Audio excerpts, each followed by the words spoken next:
Uruguay es un país de una gran riqueza cultural y natural. Compartimos un patrimonio lleno de historias que definen la manera en la que nos percibimos y convivimos. Y en las siguientes 13 semanas queremos acompañarlos en un recorrido por esos tesoros cotidianos que nos caracterizan como sociedad. Desde músicas a dinosaurios, pasando por barcos hundidos y árboles milenarios. Los invitamos a conocer Monumento de País.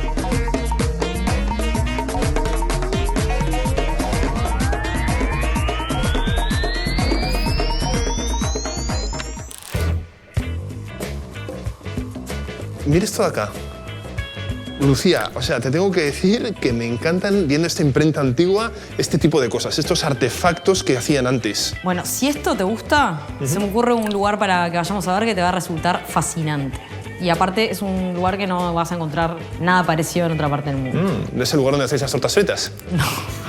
No. Es algo emblemático de nuestro patrimonio industrial y bueno, ya es reconocido por el mundo entero. Tú me vas a llevar de viaje. ¿Te tiro otra pista? Sí. Vamos a ir al departamento de Río Negro. Vas a llevarme a Fray Bentos. Exactamente, vamos a ir a conocer el frigorífico Anglo. Me encanta, tenía un montón de ganas de conocerlo. Me parece fantástico para el episodio de hoy. Dale. ¿Puedo conducir yo? ¿Sí? Bueno, no sé, prefiero ir en ómnibus. Tenemos muchas ganas de visitar Fray Bentos. Sabemos que hoy vamos a encontrar un lugar excepcional por dos motivos. El primero, porque es una de las dos aportaciones uruguayas al exclusivo listado de sitios Patrimonio de la Humanidad de UNESCO. Y el segundo es que les aseguramos que no tiene un equivalente similar en ningún otro lugar del mundo. Es algo que solo puede verse en nuestro país y eso convierte la visita en una experiencia única. Y para conocerlo mejor, hemos quedado con una de las personas que más saben sobre el lugar. Hoy vamos a tener un guía de lujo. Van a conocer a Mauro del Grosso. ¿Cómo estás? ¿Cómo estás? Lucía, un gusto. Mauro. Mauro es arquitecto. Bien, muchas gracias por recibirnos. No, gracias a ustedes por la visita y contarles un poco la historia que tiene este lugar. Para empezar, para ubicarnos, contanos cuál es tu tarea aquí. Bueno, mi tarea es un poco de gerente de lo que es el sitio patrimonial, que hoy en día incluye no solo todos estos edificios, sino incluye el Museo de la Revolución Industrial y una cantidad de áreas para coordinar que están un poco ligadas al tamaño de esto, ¿no? O sea, esto no es cuando hablamos del Anglo, yo me imaginaba un edificio, ¿no? Un frigorífico. O sea, no es un edificio. Esto es mucho más que un edificio. Bueno, ahí está un factor que nosotros decimos que es el factor sorpresa. La gente que viene a visitarnos se encuentra con posiblemente más de lo que esperaba antes de venir. Nosotros nos encontramos con ese factor sorpresa de lo grande que es todo, para hacernos una idea y hacernos una idea de la dimensión, de qué extensión estamos hablando cuando hablamos del paisaje cultural. Bueno, el paisaje es una extensión, tiene un perímetro preciso, que son unas 274 hectáreas, en las cuales está la fábrica, está el barrio, están los corrales que yo hablaba, el campo de golf, que también es otra joyita que tiene el lugar. Y bueno, esas 274 hectáreas es, digamos, el área núcleo del sitio patrimonial. Y después hay un área urbana y rural, que es como un área de amortiguación, que en cierta medida protege el área central. Nos encantaría conocer más de la historia del lugar a través de los distintos edificios. ¿Podemos ir a verlos? Pero, ¿cómo no? Sí. Vamos para allá. Visitar el Anglo es una experiencia impresionante. Lo primero que llama la atención es la enormidad de los espacios y las máquinas, oxidadas y silenciosas, le dan una solemnidad especial al lugar. Curiosamente, me recuerda a alguna de las grandes catedrales europeas, majestuosas y llenas de historia. Se inauguran estas cámaras en 1922 y funcionaron hasta el 79. No hubo una segunda reconversión de la fábrica. Claro, esto es lo que nosotros más o menos estamos acostumbrados cuando comemos carne enfriada. Más o menos el concepto es este, ¿no? Afaeno el animal, lo enfrío, lo congelo y lo exporto. Exactamente. Pero lo que se hacía antes, ¿qué era? Pensemos, ubiquémonos en la mitad del siglo XIX, la campaña del Uruguay, donde estaba el ganado. Muchos cronistas extranjeros le decían la tierra purpúrea, porque ¿qué hacían los gauchos en esa? ¿Qué se hacía mayoritariamente? Se mataba el animal para comercializar el cuero. La carne no tenía ningún valor porque se echaba a perder enseguida y el cuero era lo que se podía comercializar. En ese entorno aparecen los saladeros, que era aprovechar el cuero y además el cuero se salaba, se procesaba y se vendía. Pero además salaban parte de la carne, que producían el charque, que es carne salada, y eso se vendía, era un nuevo producto que se comercializaba en ciertos mercados, por ejemplo en Cuba, en Brasil, donde había esclavos que eran los que en cierta medida comían esa carne que era muy dura. Pero los saladeros fueron una industria. ¿Qué pasó acá? Surge una nueva fábrica con un nuevo producto que fue el extracto de carne, ¿tá? O sea que hay se suben varios escalones en la industrialización de la materia prima de la carne. Bueno, una pregunta que nosotros les hacemos a los visitantes es si saben o imaginan cómo se hace el extracto de carne. Yo no tengo ni idea, vamos. Bueno, ya se los voy a explicar. ¿Sí? ¿Tienes por ahí? El anglo nos habla sobre la historia de la ciencia.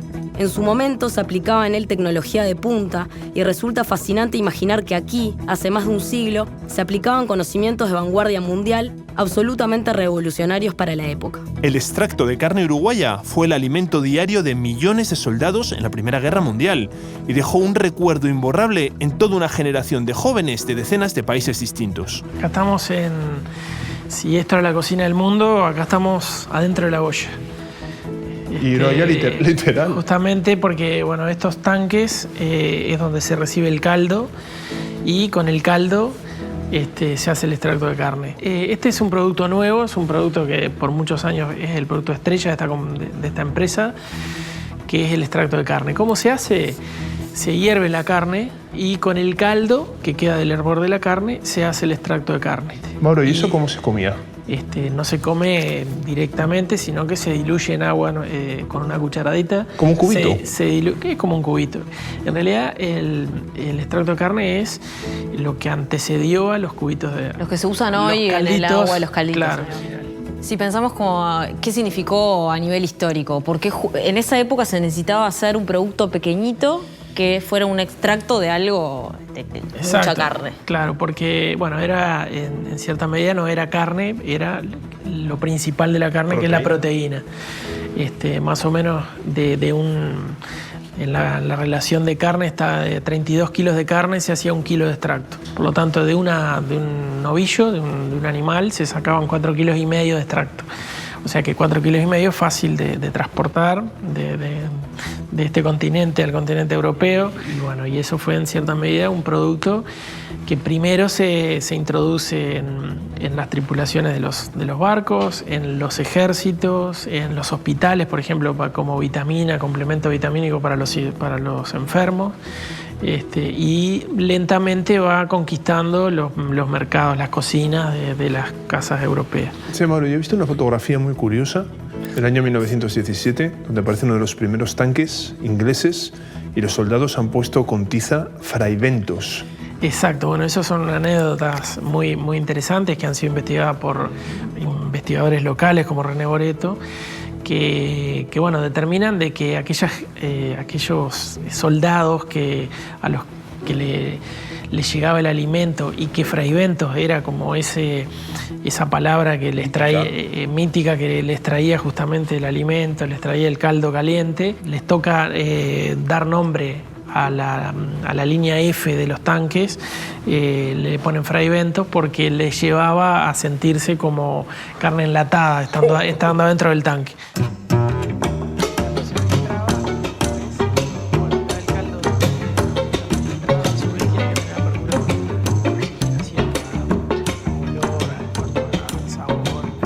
Mauro, contanos un poco, para mover todas estas máquinas, ¿qué tipo de energía se utilizaba?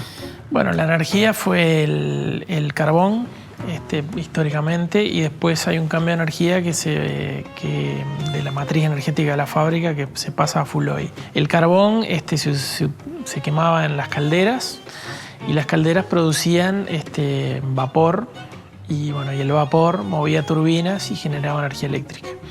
La energía eléctrica movía motores y iluminaba.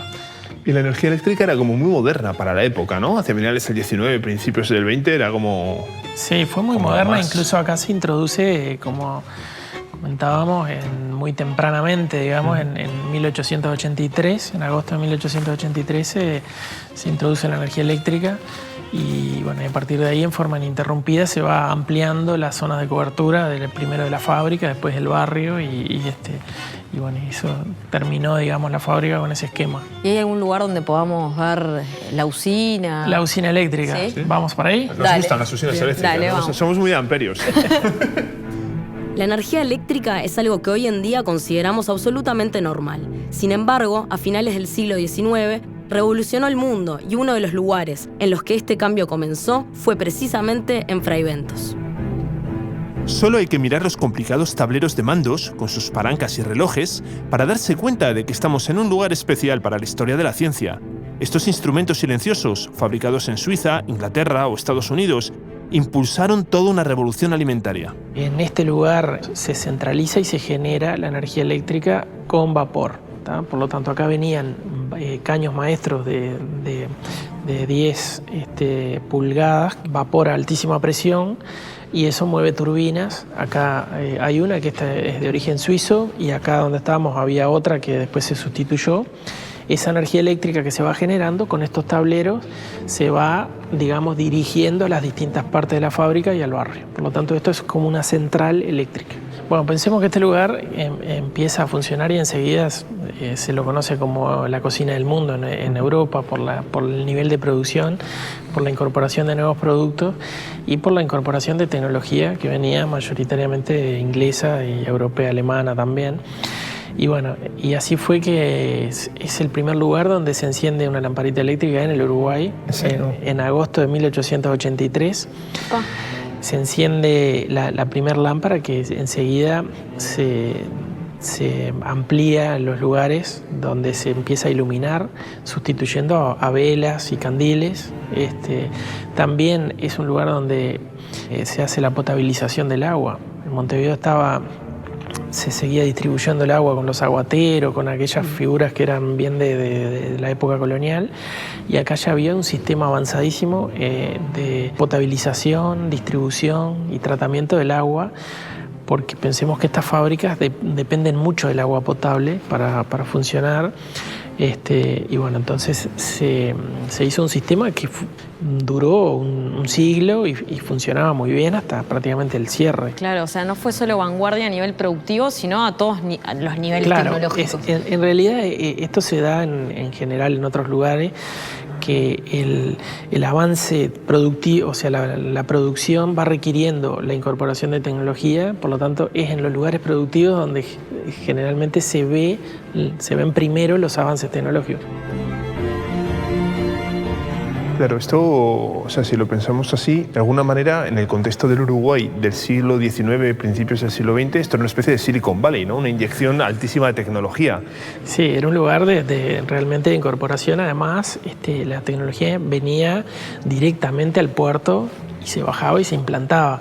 Por lo tanto, eso implicó de que hubiera ingenieros y referentes técnicos que la fábrica tenía desde el origen. Hubo químicos, hubo ingenieros que tenían su lugar de trabajo acá y vivían en Fraiventos. Y de todas partes del mundo, ¿no? Exacto, generalmente eran europeos. En la primera época mayoritariamente fueron alemanes. Por eso se dice de que esta fábrica fue alemana. En realidad fue inglesa, pero el know-how principal fue alemán. Había químicos, había ingenieros y bueno, después había dibujantes, había un staff técnico permanente en la fábrica. Mira, a mí este patrimonio ya me ha enseñado una cosa. Yo pensaba que el Uruguay de hace 100 años era un país eminentemente agrícola con un gran centro urbano y ahora te das cuenta de que no, de que había una base industrial fuerte. Está equivocadísimo.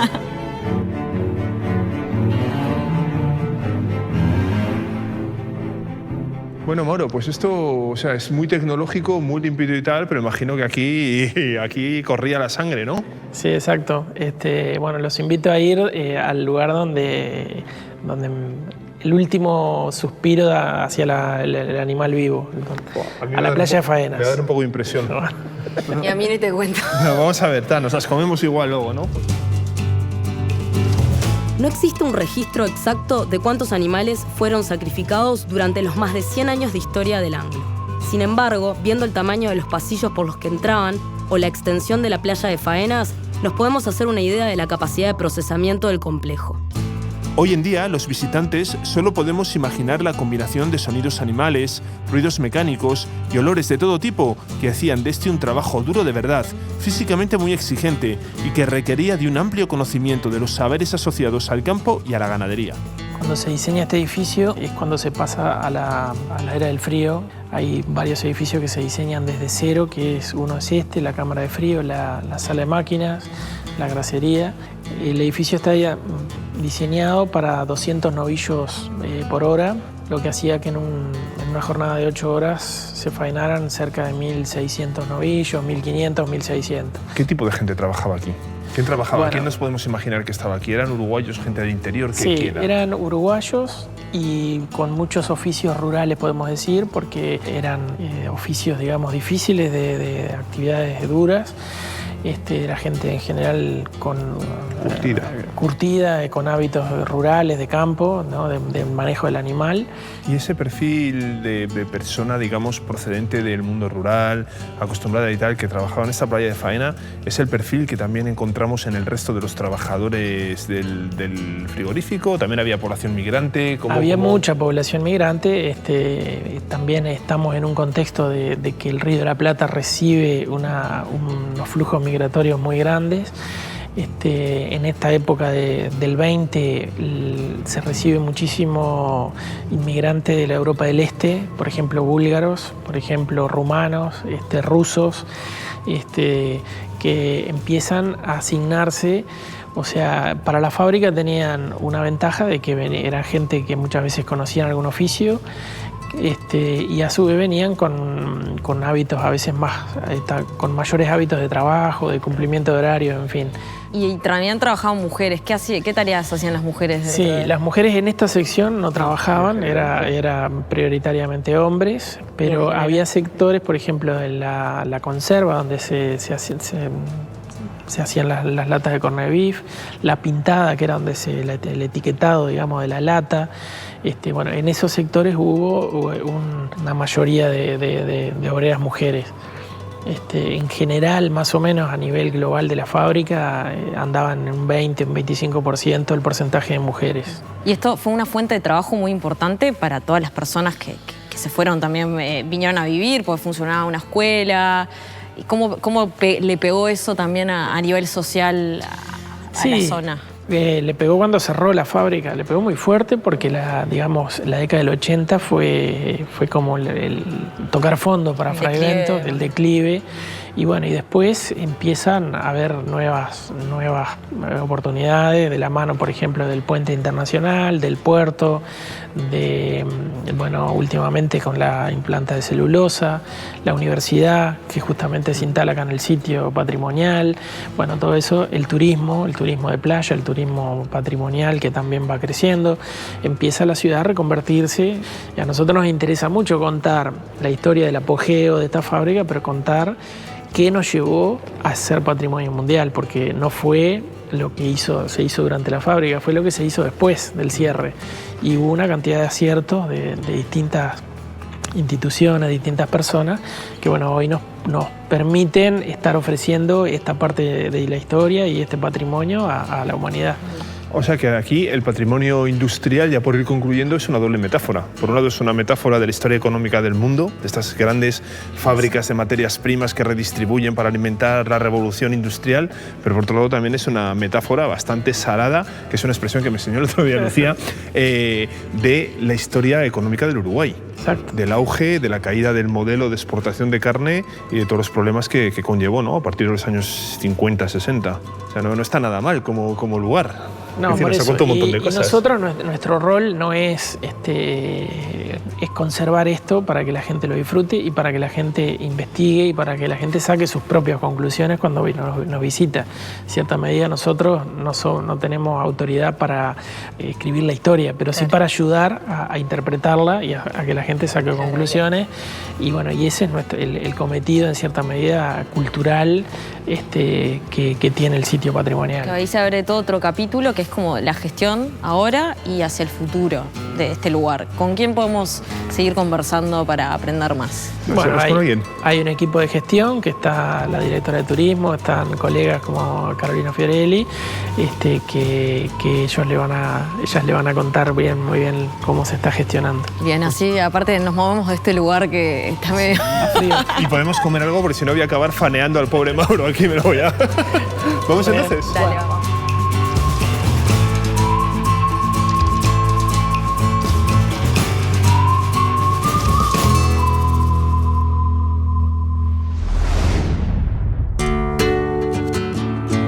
Como dice Mauro, el Anglo no es solamente el frigorífico, sino todo un paisaje fruto de su larga historia. Y para conocer cómo se gestiona, nos dirigimos a la Casa Grande, la vivienda del gerente de la fábrica levantada en 1868. ¿Cómo pasó de este lugar de ser un complejo industrial que va dejando de funcionar a ser hoy en día parte del patrimonio de la humanidad? El frigorífico cerró sus puertas definitivamente después de pasar por varias etapas en 1979. En 1987 se declara Monumento Histórico Nacional y es un requisito como para después postularlo en la lista de Patrimonio Mundial. En el 2005 se inaugura el Museo de la Revolución Industrial y se postula el lugar que fue fue aceptada y fue declarado en julio de 2015. Claro, imagino que esto al principio, porque el otro lugar en Uruguay que es Patrimonio de la Humanidad es la ciudad de Colonia, ¿no? La ciudad de Colonia de Sacramento, ciudad colonial. Uno podría pensar a priori que una ciudad colonial, Patrimonio de la Humanidad, bien, pero nadie os miró así como raro cuando dijisteis, ¿ves? Estos edificios hay que están un poco mal, Patrimonio de la Humanidad. ¿A quién se le ocurrió? Fue un trabajo de muchos técnicos, de muchas visiones, de consultorías. Y bueno, aquí en este sitio se desarrolló una etapa fundamental de fines del siglo XIX y principios del XX de todo lo que es la producción cárnica y todo lo que involucra socialmente, ¿no? Para la población, no solamente de la ciudad, del departamento, de la región, sino del mundo. Por eso que se dio todo ese proceso, fue un proceso arduo de recopilación de datos, todo, pero dentro de lo que es el proceso en sí de declaración fue bastante ágil. El valor de este lugar antes era productivo. Salían, no sé, 200 productos distintos. Hoy en día, ¿cuál es el valor de este espacio? Bueno, en eso se está trabajando y bueno, como ustedes ya tuvieron en la recorrida con Mauro, vieron las instalaciones, cuál era su uso y bueno, ahora dentro de esta gestión que estamos transitando, una de las búsquedas es los nuevos usos que tiene este sitio, porque no hay una conservación del lugar o es la peor forma de conservar un lugar si no se le da un uso, pero ese uso tiene que estar acompañando el alma o la esencia del lugar. Y bueno, desde ahora la proyección es a esa investigación, a la parte científica, pero desde el punto de vista educativo. Que tiene que ser complicado, ¿no? Porque mi pregunta es cómo se gestiona un lugar tan complejo con tantos edificios, con tantas cosas, tenéis una universidad dentro. Hay muchas aristas. Sí, es una gestión compleja y es una gran responsabilidad, pero a su vez tenemos un ámbito de gestión que es más abarcativo, que es como el órgano máximo, que es una comisión integrada por 5 ministerios: Ministerio de Transporte, Ministerio de Vivienda, Ordenamiento Territorial y Medio Ambiente, Ministerio de Turismo, Ministerio de Industria y también el sector educativo, la Universidad Tecnológica, la UTEC, que está en el sitio patrimonial, la UTU, que también lo está, la UDELAR, luego el sector comercial organizado, ¿no? La Asociación Comercial Industrial de Río Negro, y también los vecinos del barrio Anglo y las instituciones del barrio Anglo. Y entonces realmente es un ámbito muy rico donde se reflejan los compromisos a nivel nacional, porque es un sitio que excede la escala de Río Negro, y por otro lado también el compromiso de la Intendencia de Río Negro en la gestión cotidiana como propietaria, además del bien. Entonces, bueno, realmente es una estructura grande y compleja, pero muy acompañados en la gestión de todos los días, ¿no?